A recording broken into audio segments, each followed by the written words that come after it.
이 시간 우리에게 주신 하나님 말씀은 신약 성경 로마서 8장 1절부터 4절까지의 말씀입니다. 찾았으면 같이 봉독하시겠습니다. 그러므로 이제 그리스도 예수 안에 있는 자에게는 결코 정죄함이 없나니 이는 그리스도 예수 안에 있는 생명의 성령의 법이 죄와 사망의 법에서 너를 해방하였음이라. 율법이 육신으로 말미암아 연약하여 할 수 없는 그것을 하나님은 하시나니 곧 죄를 인하여 자기 아들을 죄 있는 육신의 모양으로 보내어 육신의 죄를 정하사 육신을 쫓지 않고 그 영을 쫓아 행하는 우리에게 율법의 요구를 이루어지게 하려 하심이니라. 아멘. 말씀은 살아계신 하나님 아버지 말씀이십니다. 하나님 아버지 말씀이십니다. 마지막 때 주님 안에서 믿음으로 끝까지 승리하는 우리가 되시길 주님의 이름으로 축원합니다. 사람들에게 듣기 좋은 소리가 있고 때로는 듣기 싫어도 반드시 전해줘야 되는 진리의 소리가 있습니다. 요즘 보면은 전세 사기라든지 이런 어려움을 당한 사람들이 많이 있죠. 깡통 전세라든지 투기라든지 투자 사기를 많이 당하는 사람들이 있어요. 근데 상당수는 또 아는 사람들을 통해서 사기를 당하게 되죠. 그러니까 진실된 것이 아니라 거짓된 것으로 속이는 거죠. 그래서 듣기 좋은 얘기는 세상에서 우리가 늘 듣겠지만 듣기 좋은 얘기는 그 순간만 기분이 좋게 되는 거고 마지막 때 우리가 들어야 되는 말씀은 우리 영혼을 살리고 육신을 살리고 성령의 능력 안에 행하게 하시는 하나님 말씀인 줄 믿습니다. 내가 사람을 기쁘게 하랴 하나님을 기쁘게 하랴 말씀한 것처럼 하나님이 기뻐하시는 삶이 되어야 됩니다. 사람들이 모여 사는 곳엔 법이라는 것이 있습니다. 도로 교통법이 있고 여러분 어떤 물건을 살 때도 그렇고 나라 간에 무역을 할 때도 법이 있죠. 입으로 전해 내려온 관습법이 있고 문서화된 성문법이 있습니다. 그래서 법이 아주 옛날부터 학교 다닐 때 함무라비 법전 배울 때부터 아주 예전부터 사람들이 모여 사는 곳에 공동체 생활을 위해서 법이라는 것은 항상 존재했습니다. 법이 있어야 약자도 안심하고 살아갈 수 있고 또 법을 통해서 사회의 규칙을 바로 세워나가게 됩니다. 첫 번째, 출애굽한 이스라엘에게 하나님께서 율법을 주십니다. 신명기서의 말씀처럼 가나안 땅에 들어가기 전에 가나안에 들어가서 어떻게 살아야 되는가 하나님 말씀을 먼저 주시죠. 그래서 그 말씀을 지켜 행하면 복을 받고 하나님이 약속하신 그 언약의 은혜를 누리게 되고 말씀을 지켜 행하지 않으면 너희들이 들어가서 멸망시키는 저 민족들처럼 너희들은 나중에 하나님 앞에 심판을 받게 된다 말씀하십니다. 모세를 시내산을 불러서 40주 40야 금식하게 하신 다음에 하나님께서 돌판에 10계명을 새겨주십니다. 세상에 이런 우리가 흔히 하는 민주주의에서 사람들의 필요에 의해서 어떤 투표에 의해서 만들어진 것이 아니라 하나님이 직접 주신 하나님의 말씀이죠.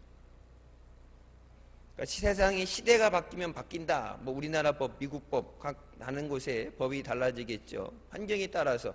옛날에 여러분 옛날 우마차 다니고 이럴 때는 도로교통법 그런 게 어디 있어요. 옛날 목사님 말씀하실 때 70년대는 진짜 이제 있는 사람이나 차 타고 다니고 옛날 안기부 이런 사람들 차 타고 다녔지 다 개인이 승용차 끌고 다녔던 건 아니잖아요. 그때는 신호등도 없었고 그냥 달리면 되고 근데 차가 많아지면서 교통법이라는 것이 까다로워지고 요즘 또 차가 많아지면서 사람들하고 다니면서 이 사고가 많이 나기 때문에 우회전 이게 금지법이라든지 뭐 추가적으로 법이 많이 생겨나죠. 근데 하나님이 주신 법은 영원토록 하나님과 언약을 맺은 백성이 지켜야 되는 말씀입니다. 시대가 바뀐다고 바뀌어지는 말씀이 아니죠. 그러니까 요즘 시대 살아가는 세대들이 어쩌면 교회 와서 적응을 못하는 것 중에 하나가 요즘 시대랑 상관없이 말씀도 이 말씀 뭐 이미 예전에 주셨던 수천 년 전에 주신 그 말씀 그대로 뭐 가끔 단어 바꾸고 뭐 개정했다 그러지만 하나님 말씀 그대로 주신 말씀 이게 뭐 시대가 바뀐다고 해서 바뀌어지지 않죠. 찬송가는 가끔 뭐 바뀌어질 수 있다고 그러지만 하나님 말씀은 바뀌지 않습니다. 이 말씀에 따라 하나님의 주신 이 십계명에 따라서 이스라엘 백성이 공동체 생활을 하게 하시고 또 하나님과 관계를 올바로 맺게 하십니다. 그래서 율법은 하나님께서 우리에게 복을 주시고 우리가 그 말씀을 직행함으로 번성하기 위해서 주신 말씀입니다. 그러니까 법을 주셔서 지키기 힘든 어려운 까다로운 법을 줘서 일부러 골탕을 먹이고 죽이려고 주신 말씀이 아니라 하나님과의 관계에 있어서 반드시 필요한 것. 하나님이 복을 주고 싶어도 복을 못 받을 행위를 하게 되면 안 되죠. 하나님의 사랑을 받고 하나님의 은혜 안에 거하기 위해서 하나님이 너희가 반드시 이것만은 지켜야 된다 주신 것이 십계명이에요. 나머지 뭐 성경에 있는 다른 법들은 다 그만하고 가장 중요한 건 이 십계명에 대해서. 그러니까 이것이 우리를 힘들게 하고 우리를 속박하기 위해 주신 것이 아니라 반드시 지켜야 되는 은혜의 말씀입니다.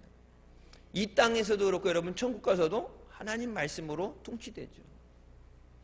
평상시 이 땅에서 예배 드리는 거 힘들어하는 사람들이 천국 가서는 얼마나 고달프겠어요. 왜? 그것은 영원히 예배하는 건데 하나님 앞에 영원한 찬송이 있고 감사가 있고 뭐 거기서 출근하고 일하고 분리수거하고 그런 거 없죠. 천국에서는 영원히 하나님 앞에서 그 영광의 날을 살아야 되는데 여러분 그러니까 주일 예배라는 게 우리의 믿음 생활 주일 예배라는 건 천국에 가서 우리가 살게 될 것을 미리 예행 연습하는 것, 적응하는 것, 예배하는 것, 기도하는 것. 뭐 일주일에 몇 번 이게 지금은 그렇지만 그곳에 가면은 다른 일을 할 게 없어요. 다 천사가 치중을 드리기 때문에 다른 거 할 거 없고 하나님 앞에서 영원한 찬양이 있는 거. 주일날도 이렇게 보게 되면 저녁은 들었는데 낮 예배 때도 보면 예배 시간 보면은 찬양 안 하고 그냥 가만히 앉아 있는 사람들이 있어요. 찬양으로 하나님께 영광 돌리는 거예요. 하나님이 영광을 받으셔야 우리에게 주시는 말씀 가운데 하나님의 역사가 임하게 됩니다. 낮 시간에도 말씀드렸던 것처럼 듣기 좋은 얘기 들어서 감명을 받았다, 뭐 기분이 나아졌다, 한순간의 감정이에요. 실제적으로 문제를 해결하고 근본적인 그 원인, 시발점, 문제를 해결할 수 있는 능력은 하나님께만 있어요. 병원에 입원한 사람, 뭐 장례식장도 그렇고 어려움 당한 사람 손잡아주면서 어떻게 하게 되면 그 순간에는 이 온결을 느끼고 그 순간에 위로를 받는데 제일 중요한 건 문제는 아직 해결 안 됐죠. 그 문제를 해결할 수 있는 능력은 하나님의 능력입니다. 그래서 교회 와서 사람의 말을 듣고 이렇게 좋은 소리 듣고 위로받으려는 게 아니라 하나님 말씀에 선포되는 말씀 가운데 능력이 나타나야 돼요. 여러분 진리를 깨달을 때 우리 몸 안에서 엔돌핀의 4,000배가 되는 뭐 현대 과학으로도 제약회사에서 만들 수 없는 모든 암을 치료하는 모든 진통과 염증을 치료하는 그 우리 안에 하나님이 만들어 놓으신 애당초 만들어 놓으신 몸 안에서 그런 화학 반응이 일어나게 되는데 중요한 건 뭐 진리를 깨달을 때예요.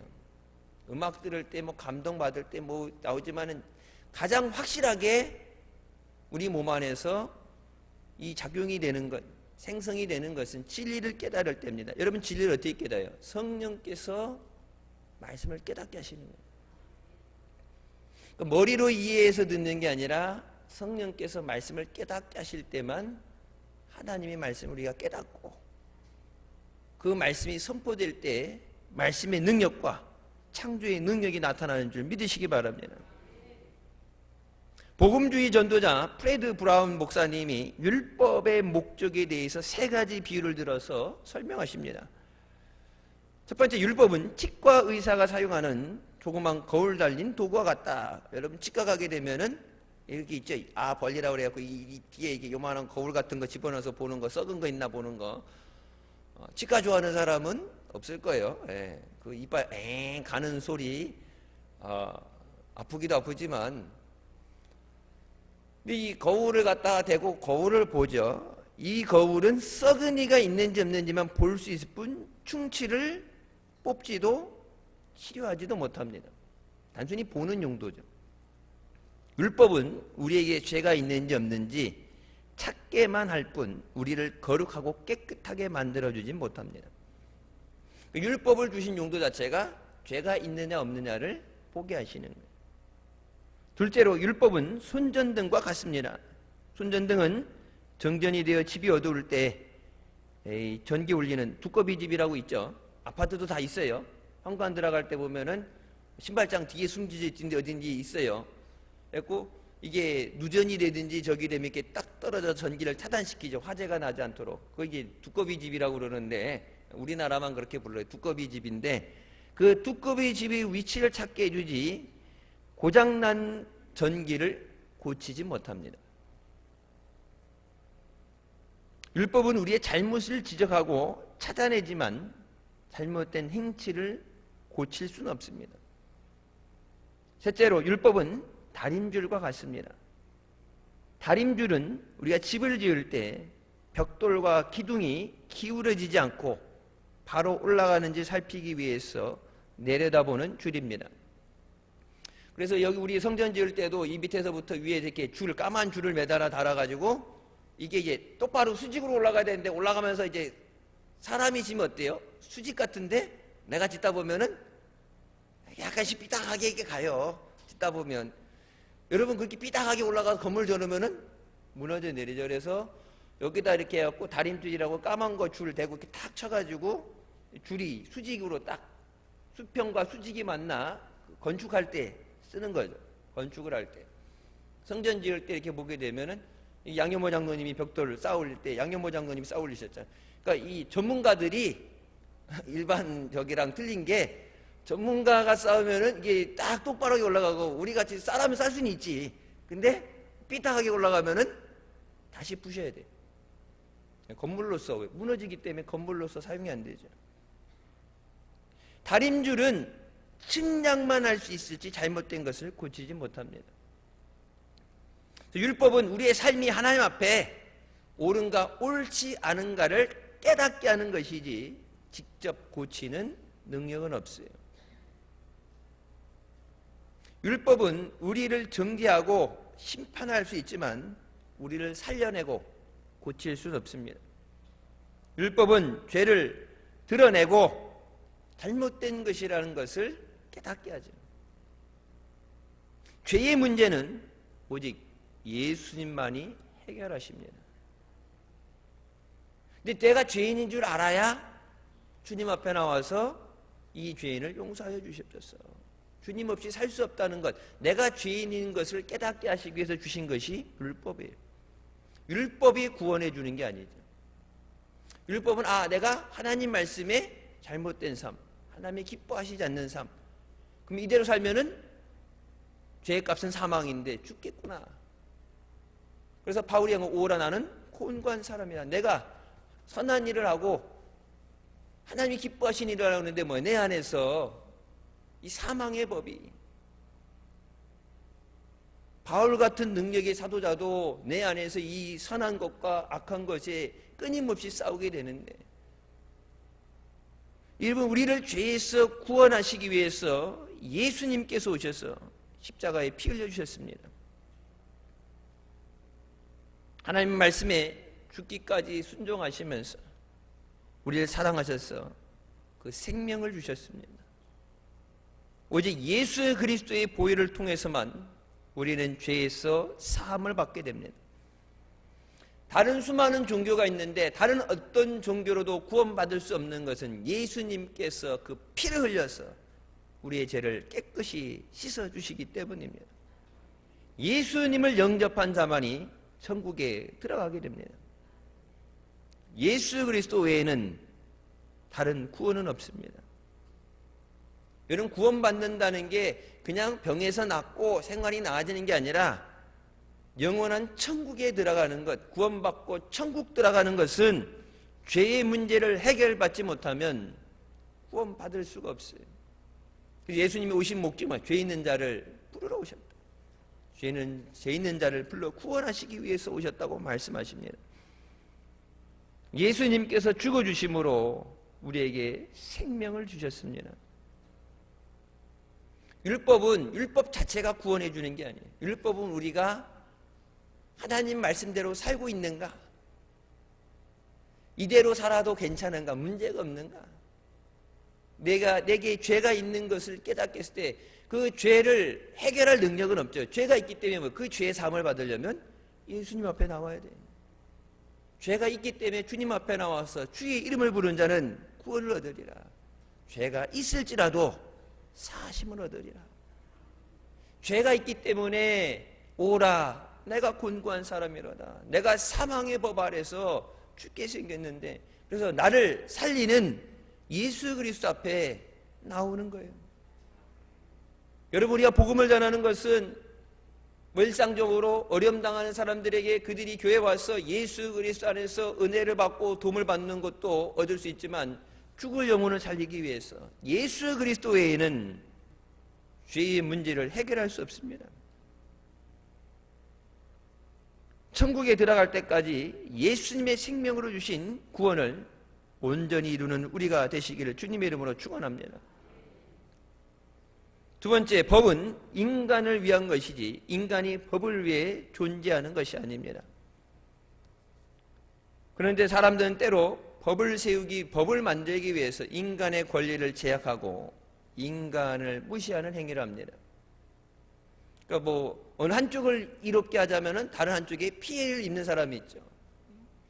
차별금지법이라는 것, 그러니까 우리나라에서 1%도 안 되는 특정 소수 세력을 위해서 법을 만드는데 그것이 다른 사람들은 몰라도 예수 믿는 사람들에게는 악법이죠.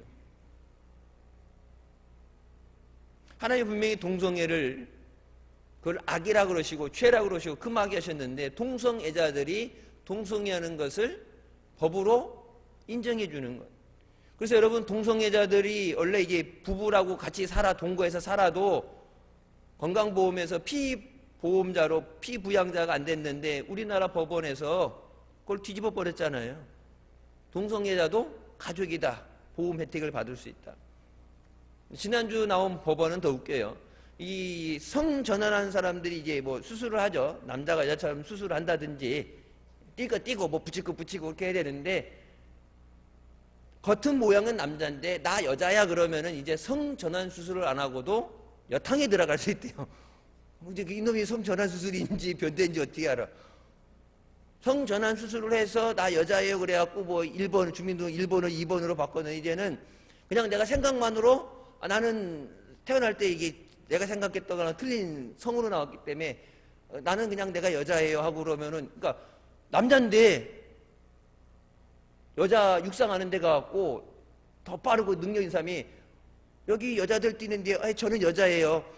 그리고 뛰고 여탕에도 들어가고 여러분 그렇게 산다 생각해보세요. 끔찍한 일이죠. 근데 우리나라 법에서 그거를 인정해줬다고. 세계적으로 이 문제가 이게 하나님이 만들어진 질서가 완전히 깨져서 뒤죽박죽되는 거예요. 남자들이 상대적으로 힘이 많죠. 힘이 좋고 빠르죠. 남자 육상 선수 뛰는 기록하고 여자 육상 기록하고는 틀리죠. 근데 남자 선수들이 이 남자에서 뛰어서는 내가 1등은 못해. 근데 여자팀에 가면 1등 할 수 있어. 근데 가갖고 나 여자예요. 실제 미국에서 국가대표 금메달 땄던 사람이 성전환 수술해서 여자로 출전한 경우도 있어요. 하나님이 보실 때 완전히 하나님의 질서가 깨어진 상태죠. 그러니까 법을 만드는데 특정 사람을 위해서 그 사람들이 피해를 안 보게 한다지만 나머지 다른 사람들에게 피해를 주는 건 이건 법이 아니죠. 특히 우리나라 법은 코에 걸면 코걸이, 귀에 걸면 귀걸이라는 불명예스러운 별명이 있습니다. 돈 있고 빽 있는 사람들은 법을 자신에게 유리하게 하죠. 그래서 유전무죄, 무전유죄라는 얘기죠. 돈이 있으면, 빽 있으면 죄도 없게 만들어주고, 돈 없으면 억울하게 감옥에도 가고. 법이 국민을 위해 존재해야 되는데 특정 세력을 위해 존재한다. 그건 잘못 만들어진 법이에요. 하나님이 우리에게 주신 법은 우리를 살리기 위해서, 우리가 하나님의 복을 누리기 위해서, 하나님과 우리의 관계를 깨지지 않기 위해서 주신 법인데, 그러니까 세상이 만드는 법은 좋다 생각하지만 시대가 지나면은 바뀌어지는 법이고 완전한 법은 없어요. 사람이 만든 거기 때문에 불완전한 것이에요. 하나님 우리를 사랑하시기 때문에 우리에게 말씀을 주십니다. 미워서 죽어라, 어떻게 하면 죽일까, 어떻게 하면 고난받게 할까 아니라 우리를 죄에서 구해내시기 위해서, 우리가 주님의 인도하심을 따라가게 하기 위해서, 주님의 긍휼히 여기심을 얻게 하기 위해서 우리에게 주신 말씀이에요. 신명기 10장 13절, 내가 오늘 내 행복을 위하여 내게 명하는 여호와의 명령과 규례를 지킬 것이 아니냐. 우리의 행복을 위해서 하나님이 우리에게 주시는 명령과 규례를 지켜야 된다. 예수 그리스도를 사랑하시고 또 예수 그리스도 함께 그 모든 것을 주시지 않겠느냐. 예수님은 우리에게 사랑하셔서 주셨는데 하나뿐인 아들을 줄 정도면 모든 걸 다 주는 거예요. 그래서 예수님과 함께 모든 것을 너희에게 주시지 않겠느냐. 아끼지 않고 주시는 하나님이신 줄 믿으시기 바랍니다. 그러니까 때로는 우리에게 헌신을 요구하시고 충성을 요구하시고 때로는 희생이 있는데 그것을 통해서 우리에게 은혜 주시기 위함, 우리에게 복을 주시고 우리가 죄의 길을 가지 않도록 하나님 안에 거하시기 위해서 때로는 잘못된 길을 갈 때 매도 드시죠. 그래서 성경이 말씀하는 거죠. 매 맞지 않는 자는 사생하라고 그랬는데 사랑하기 때문에 바늘도둑이 코로나 오래 지나가면서 잊어버렸어요. 바늘도둑이 소도둑 된다 그러죠. 잘못된 것을 어렸을 때 딱 못 잡아주게 되면 조그만 거 훔쳐왔는데 아이고 훔쳐왔어 잘했어 다음엔 더 큰 거 갖고 와. 그러다 보니까 나중에 뭐요? 남의 집 매 있는 소도 데리고 왔고 그거 못 잡은 거예요. 훔쳐왔어요? 왜? 훔쳐오면 잘했네. 어렸을 때부터 훔쳐오면 잘했다고 그래갖고 훔쳐왔지. 교회 와서 듣기 좋은 얘기, 한 주간 힘들었는데 세상에서 힘들었는데 와갖고 위로가 되는 말, 힘나는 말, 좋은 말만 듣는 게 아니라 여러분 그 말은 그때 듣는 그때만 감정적으로 좋은 거예요. 우리를 살리는 역사는 하나님 말씀입니다. 말씀이 우리 삶에 거해야 되는데 듣기 좋은 얘기가 하나님이 원하시는 말씀이 선포돼야 돼. 건강검진 1년에 한 번씩 나라에서 해주는 거 홀수짝수에서 2년에 한 번씩 하죠. 건강검진 받으면 뭐예요? 내 몸이 건강한가? 어디 아픈 데가 있는가 알게 되죠. 여러분 그거 알게 하는 거 뭐예요? 치료하기 위해서죠. 미리 알고 큰 병이 생기기 전에 치료하게 하는 것. 그래서 우리 교인 중에도 건강검진 갔다가 암 초기 단계에 발견돼서 수술하신 분도 있어요. 왜? 건강검진 안 했으면 나중에 말기 됐을 때면 수술을 못하죠. 그러니까 그런 것, 초기에 찾아내는 것, 잘못된 것을, 문제점을 해결하기 위해서 하나님 말씀을 듣고서 우리가 죄의 길에 잘못 서 있다면 때로는 그 말씀이 나를 찌르는 말씀이 되죠. 항상 좋은 은혜의 말씀이 될 수는 없어요. 내가 힘들 때는 위로의 말씀이 되고 내가 잘못했을 때는 나를 사랑하시기 때문에 나를 치는 말씀이 되고 우리가 힘이 없을 때 우리에게 능력을 주시는 하나님 말씀이 되는 줄 믿으시기 바랍니다. 법을 위해서 사람을 희생시키면 그 법은 더 이상 존재해서는 안 되는 법입니다. 하나님은 우리를 살리시기 위해서 우리가 죄로부터 멀어지고 하나님 안에 의로운 사람으로 세워지기 위해서 하나님과 관계에서 반드시 지켜야 되는 법을 주신 거예요. 여러분 그것 중에 가장 하나님이 딱 찍어서 말씀하시는 게 뭐예요? 우상 숭배는 절대 하나님이 용납하지 않으십니다. 하나님을 사랑하는 자는 자손 천대의 복을 받고 우상 숭배하는 자면 하나님을 멸시하는 자라고 했어요. 하나님을 대적하고 하나님을 멸시하는 자는 하나님을 적으로 삼았는데 그냥 두게 3, 4대를 멸하신다 그러죠. 3, 4대를 멸하신다는 얘기는 집안을 끝장내기 시켰단 말씀이에요. 우상 숭배는 그거 같이 무서운 거예요. 우리가 믿는다 그러면서 우상 숭배하는 그런 죄를 져서는 안 돼요. 그래서 예배 드릴 때 카톨릭이 주로 그렇죠. 어떤 성화라든지 십자가도 그렇고 그걸 막 진주 던지 모시지. 그게 하나님이 돼서는 안 돼. 그게 우상이 돼서는 안 돼. 하늘과 땅에 있는 어느 것으로도 어떤 모양으로도 하나님 우상을 만들지 말라고 그랬는데 오직 하나님 말씀 붙잡고 하나님 안에 온전히 우리가 믿음으로 서야 되는 줄 믿습니다. 세 번째, 하나님을 모신 법과 하나님 없는 법이 있습니다. 사람의 방언과 천사의 말을 할지라도 사랑이 없으면 소리나는 구리와 울리는 꽹과리가 된다고 말씀하십니다. 사랑이 없이는 아무 의미가 없다고 말씀합니다.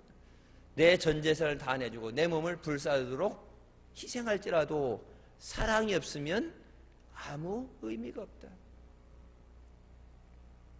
우리가 태신자를 위해서 여러분 기도할 때 단순히 내게 맡겨진 의무감이기 때문에 내가 한 명 전도해야 되는 의무감 때문에 하는 게 아니라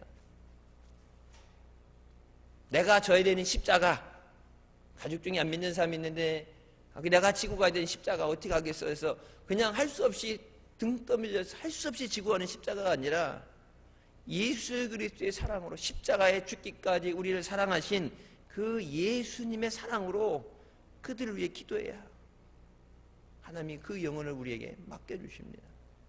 사랑이 없이는 아무 의미가 없다 그랬어요. 모든 것을 할 수 있는 능력이 있다 할지라도 사랑이 없으면 아무 의미가 없다. 그러니까 여러분 세상 사람들이 하는 얘기가 전도할 때 자기를 위해 사는 거잖아요. 그 사람들을 위해서 기도해주고 그 사람들을 천국 가게 하기 위해서 자기를 위해 사는 건데 그 사람들이 고맙다고 여기지 않고 전도할 때 그거에 대해서 오히려 반감이 나고 거부감이 드는 것은 그들이 영혼을 사랑해서 그들을 진심으로 사랑해서 예수 그리스도의 사랑으로 복음을 전하는 것이 아니라 우리의 필요에 의해서 교회의 빈자리를 채우기 위해서 아니면 각자 자기에게 맡겨진 전도해야 된 사람 그 어떤 의무감을 감당하기 위해서 전도한다는 것, 그 수많은 그동안에 그 사람들이 여러 아는 사람들 통해서 경험한 것이 겪은 것이 사랑이라는 것을 체험하지 못하고 교회의 필요에 의해서 총 던져주라면 그날이구나. 그렇기 때문에 나를 위한 것이라는 마음에 들지 않기 때문에 마음문이 열리지 않는 거예요. 진짜 나를 사랑해서 나를 위해서 우리 가정을 위해서 우리 자녀들 위해서 기도하는 것이 느껴지게 될 때 쉽게 선뜻 따라서 교회 나오지 못하지만 그 마음이 느껴질 때 마음문이 열리게 되죠. 그러니까 이 사랑이 없이는 교회 안에 모든 것 여러분 그러니까 예배 드릴 때도 그렇고 봉사하는 것도 뭐 주님 사랑하기 때문에 주님 은혜 감사해서 꼭 내게 맡겨진 직분이기 때문에 사명감 때문에 의무감 때문에 아니라 주님 사랑에 감사해서 주님의 은혜에 감사해서 내가 할 수 있는 모든 것을 다해서 그래서 찬송 가는데 저기 나오죠. 드릴 것 없어서 이 몸 바칩니다. 잔 낙스가 예배 시간에 예배 끝나고 이렇게 헌금박으로 지나가는데 주머니에 드릴 게 없죠. 근데 너무 은혜 받았는데 드릴 게 없어요. 그래서 자기 자신을 바친다고 헌금바구니에 앉았죠. 뭐 이게 어린 놈이 헌금바구니니까 예배 시간에 난리 나갖고 뭐 하는 거냐 장난을 칠 때 이분수가 어디 장난치냐 했더니 장난이 아니라 내 자신 드릴 게 없는데 내 자신 하나님 앞에 바칩니다. 산 제물로 바치라고 그랬는데 내가 산 제물로 바쳐지겠습니다. 여러분 그래서 잔 낙수를 통해서 스코틀랜드가 복음화되잖아요. 웨슬리 한 사람 때문에 영국이 변화된 것처럼 내가 하나님 앞에 받은 은혜, 내가 할 수 있는 게 뭔가, 주신 은혜 감사해서. 그래서 제가 헌금 기도할 때, 봉헌 기도할 때 그렇게 되죠. 내게 우리에게 주신 능력으로, 재능으로, 물질로, 시간으로 내가 할 수 있는 것을 다 했어. 주님 사랑합니다. 주님 감사합니다. 여러분 사랑해서 할 때는 아깝지 않아요. 사랑해서. 여러분 자녀들한테 먹을 거 주면서 아깝다는 생각 들어요? 조금만 처먹지 많이 처먹는다고. 아니면 저기 냉장고에다 몰래 먹으려고 숨겨놨는데 와가지고 집에 와가지고 엄마 뭐 있어 이랬다 그러다 뭐 했네 그래갖고 나만 먹으려고 그랬는데 간장게장을 한 통 가져가면 저건 꼭 와서 집안을 털어간다고, 아까운 거 뺏겼다고. 여러분 아까워할 사람 있어요? 달라기 전에 주죠. 맛있는 거 해놨으니까 와서 가져가라고 그러고, 못 오면 갖다 주는 한이 있어도 사랑하기 때문에. 먹는 것만 봐도 배부르다 그러죠. 먹는 거 봐서 배부르겠어요? 먹는 거 보면 더 배고파요. 냄새만 나도 배고픈데. 근데 뭐요? 내가 사랑하는 사람이 먹을 때 아깝지 않은 것이 그것이. 주님 앞에 나를 사랑해서 생명 주신 주님, 주님 감사합니다. 말로만 주님 사랑합니다가 아니라 내가 주님 앞에 할 수 있는 것을 가지고 그것이 사랑으로 드려질 때 아깝지 않은 거예요. 사랑으로 드려질 때, 주님이 이것을 통해서 기뻐하실 때, 주님이 기뻐하시는 걸 통해서 우리가 기쁨을 누리는 거예요. 주 안에서 기뻐하라고 그러죠. 여러분 주 안에서 기뻐하는 건 우리 안에서 생활 가운데 내 안에서 기쁨을 만드는 게 아니라 주님이 기뻐하실 때 그 기쁨이 내게 충만해져서 주님으로 인해서 우리가 기뻐하게 됩니다. 세상 환경 바라보면서 여러분 기쁜 일이 뭐가 많겠어요? 근데 주님 때문에, 옛날에 우리 그 찬송 부르던 주님 때문에, 모든 것이 주님 때문에. 우리를 사랑하셔서 우리를 위해서 주신 하나님 말씀입니다. 사랑하지 아니한 자는 하나님을 알지 못하나니 이는 하나님은 사랑이심이라. 하나님 우리를 너무나도 사랑하셔서, 우리가 죄진 건데 우리가 우리 죄 때문에 멸망을 받을 수밖에 없는데 하나님 너무 사랑하셨어. 죽는 것을 보실 수가 없어서 어떻게든지 살리기 위해서, 그래서 죄 없는 독생, 오늘 본문 말씀이에요. 죄 없는 아들을 육신의 모양으로 육신의 죄를 정하게 하셨어요.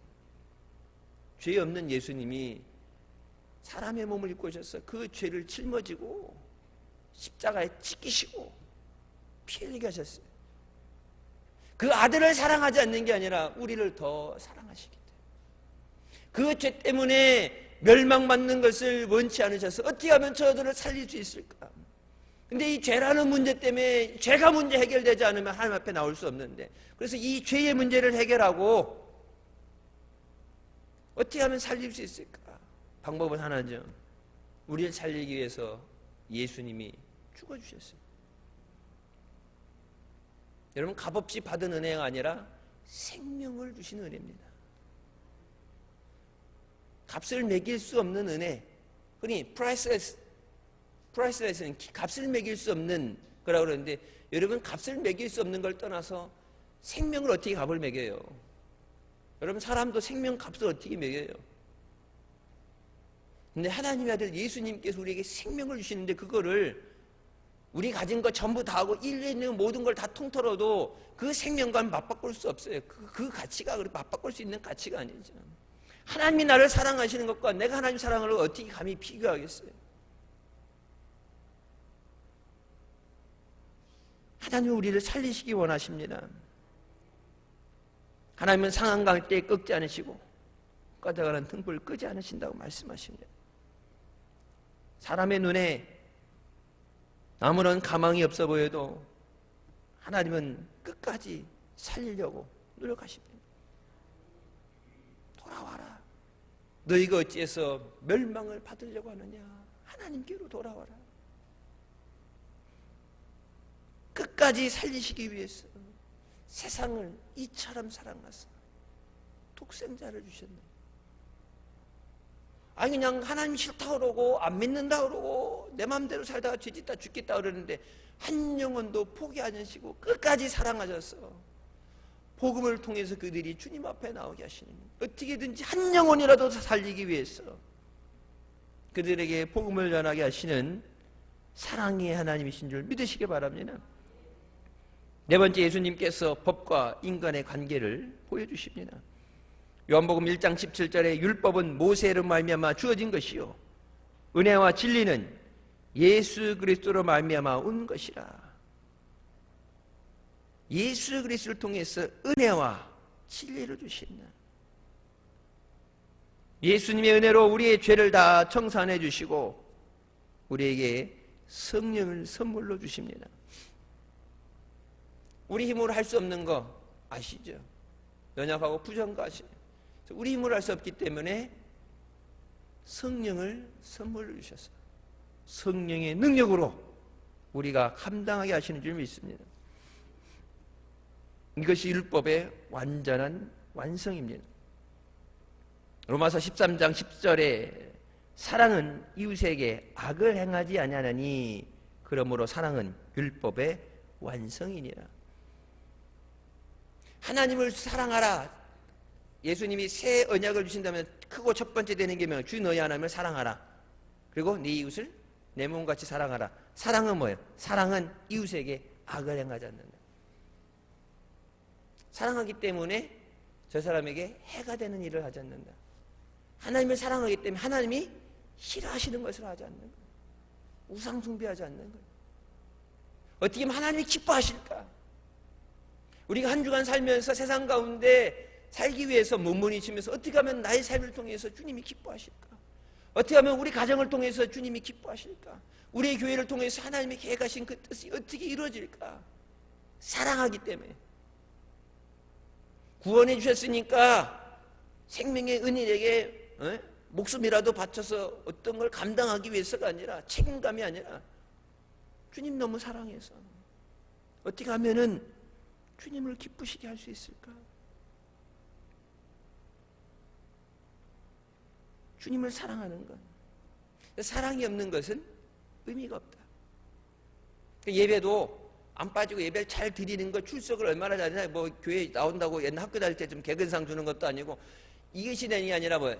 주님을 사랑하는 마음으로 나와서 나를 사랑하는 자가 나의 사랑을 입고 나를 간절히 찾는 자가 나를 만난다. 여러분 로마서 8장 28절 뭐예요? 하나님을 사랑하는 자, 곧 그 뜻대로 부르심을 입은 자, 하나님을 사랑하는 사람. 여기는 하나님께서 모든 것이 역사하셔서 내가 내게 선이 되게 하리라.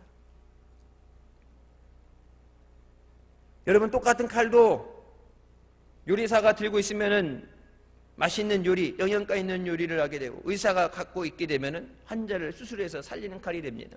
근데 그 똑같은 칼이 강도 손에 잡히면 사람을 죽이는 도구가 돼요.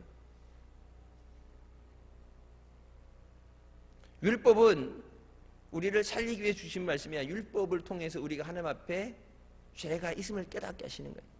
율법으로 구원받는 게 아니라 하나님 말씀, 하나님과 관계에 꼭 깨어지지 않기 위해서 필요한 말씀, 우리가 지켜야 되는 것들을 주시고, 여러분 근데 우리가 그것을 온전히 행할 수 없죠. 그렇기 때문에 성령께서, 우리에게 주신 성령께서 우리를 주장하시고 우리를 인도하시고 하나님의 기쁘신 뜻대로 우리를 인도하시는 줄 믿습니다. 율법을 주신 것은 우리의 죄를 깨닫게 하고 하나님 앞에 나와서 예수 그리스도를 통해 구원받기 원하심입니다.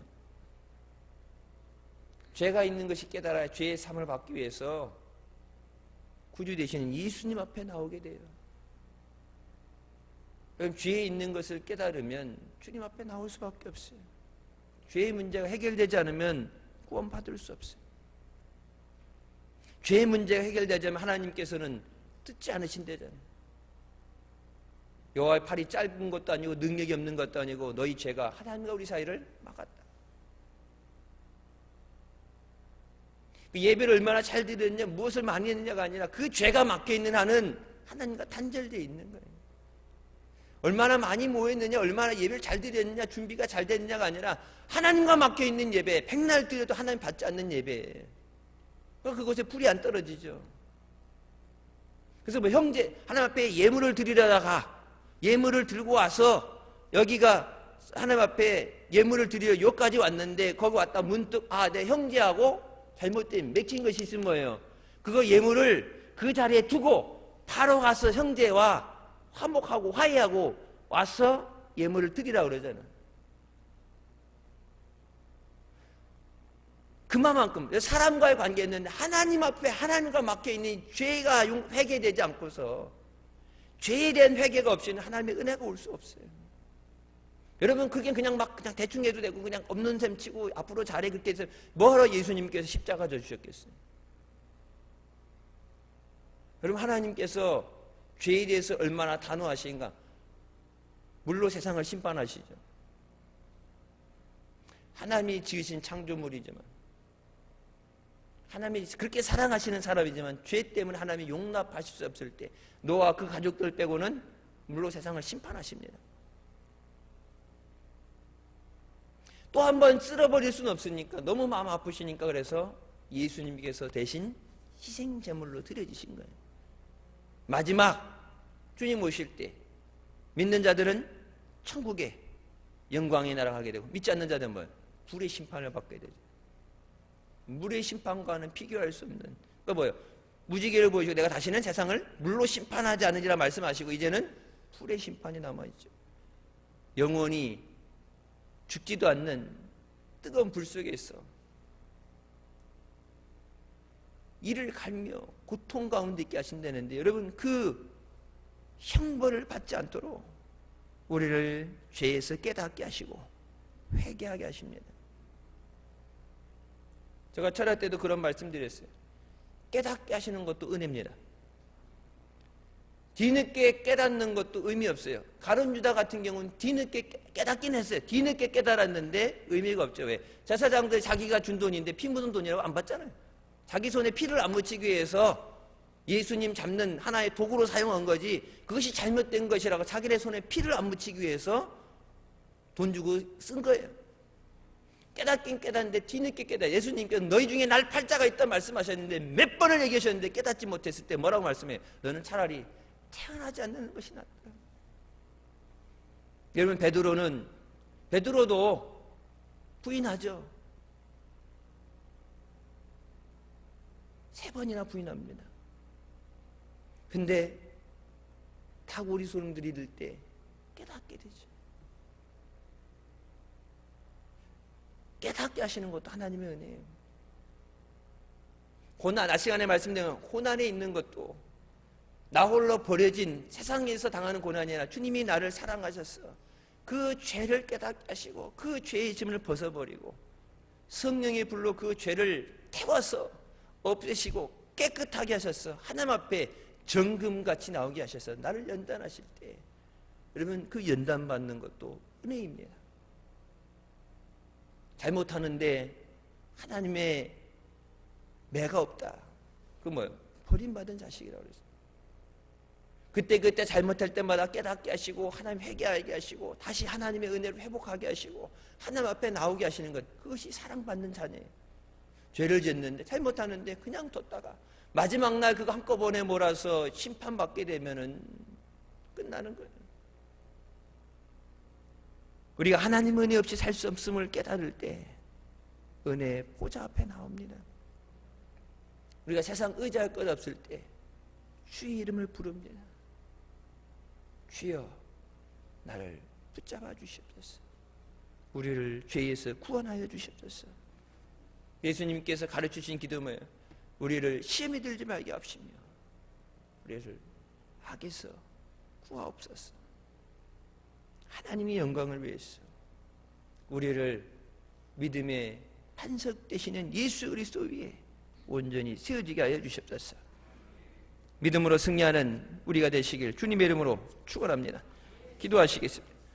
사랑의 주님 은혜 감사드립니다. 죽을 수밖에 없는 우리의 죄 가운데 원하시고 이 시간도 은혜 주시고 또 주님 말씀에 순종하며 거룩하게 하시고 복되게 하신 주일 온전히 주일 성수하며 영광 돌리게 하시니 감사합니다.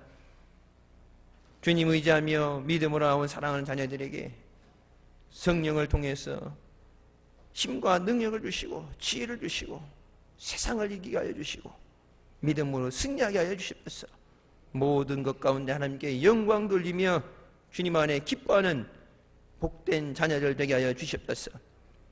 우리를 살리는 그 하나님 말씀, 우리 가운데 그 말씀의 열매가 맺어지게 하여 주시고 말씀의 능력이 나타나게 하여 주시고 하나님의 창조와 기적의 역사가 끊어지지 않게 하여 주시옵소서. 모든 것 통해서 영광 돌리는 믿음의 자녀들 되게 하여 주시옵소서. 예수님의 이름으로 기도드립니다. 아멘. 하나님께 영광 돌리시겠습니다.